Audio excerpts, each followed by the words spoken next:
What's good, YouTube?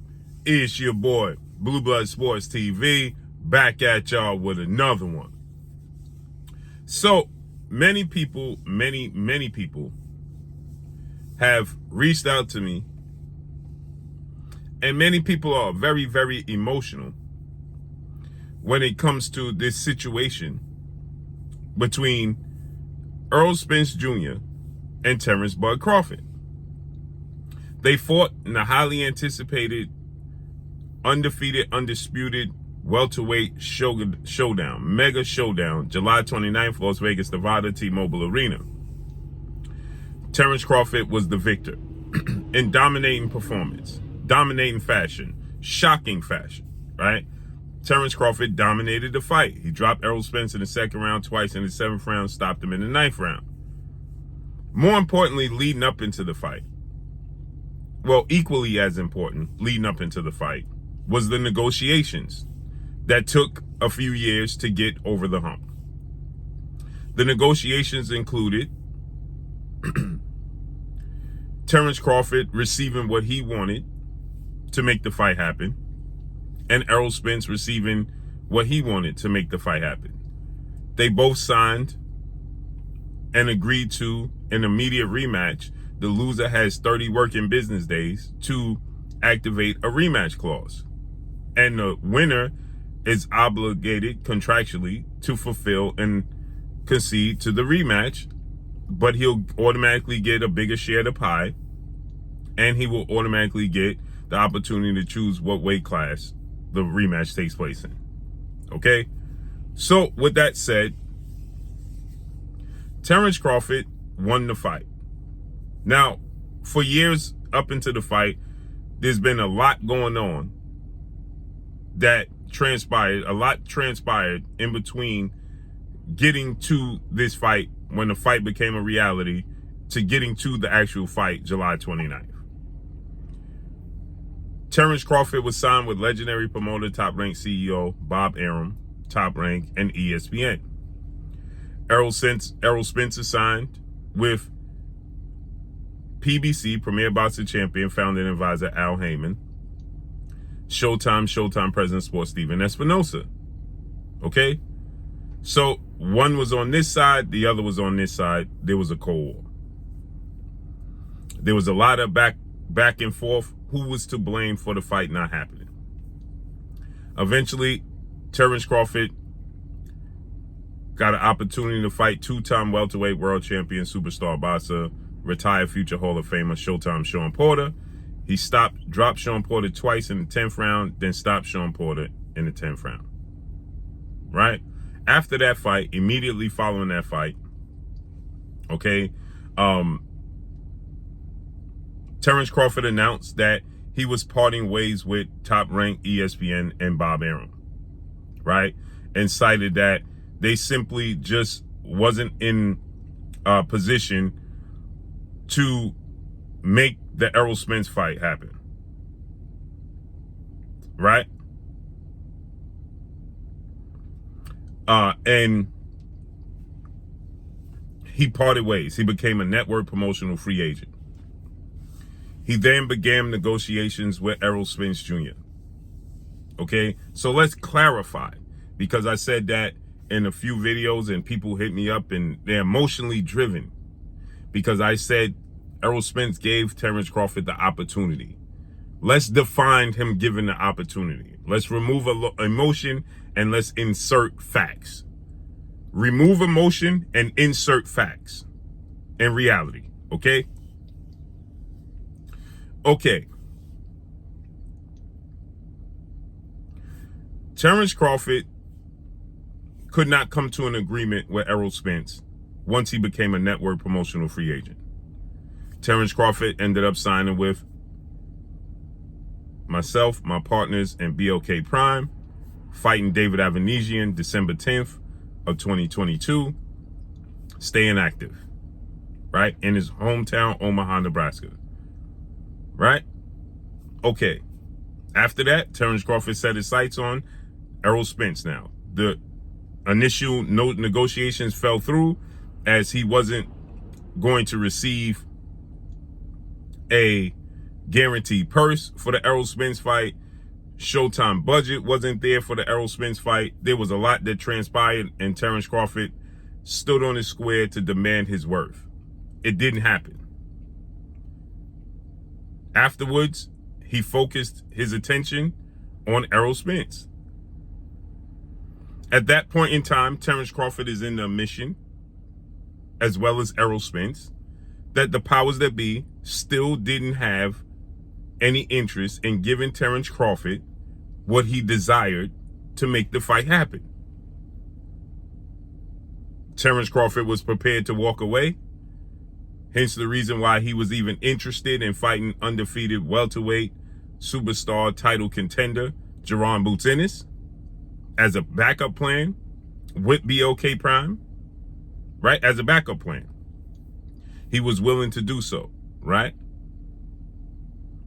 Because he was dug in and he was going to stand on his square as to what he deserved he should receive in the Errol Spence fight. Errol Spence, according to the reports and according to Terence Crawford and according to Errol Spence then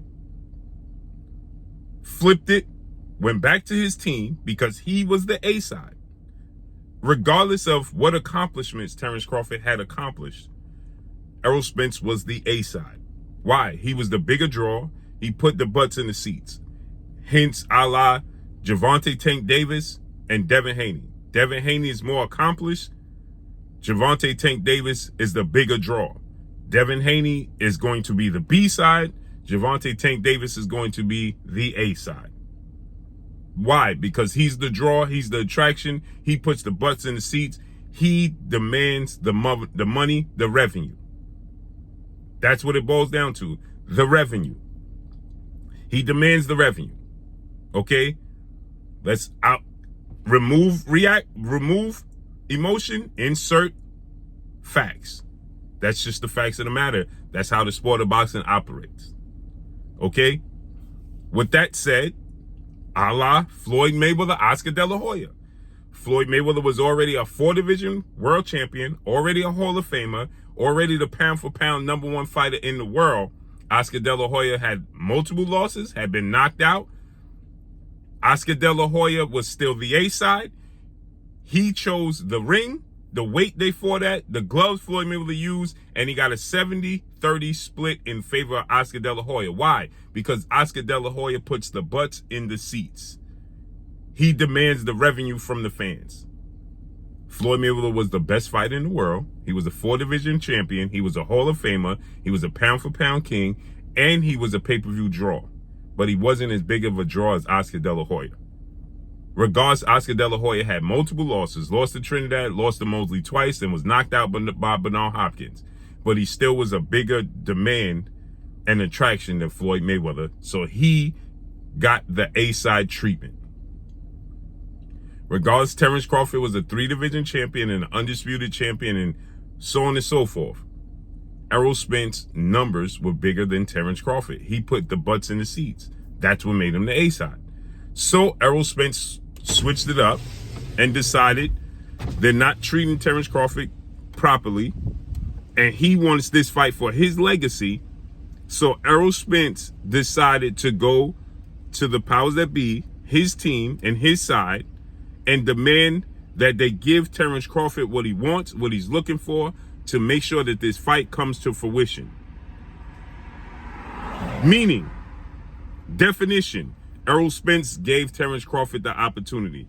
Not because Terence Crawford didn't deserve it, not because Errol Spence wasn't going to reap benefits of fighting Terence Crawford, not because Errol Spence wasn't going to get paid handsomely.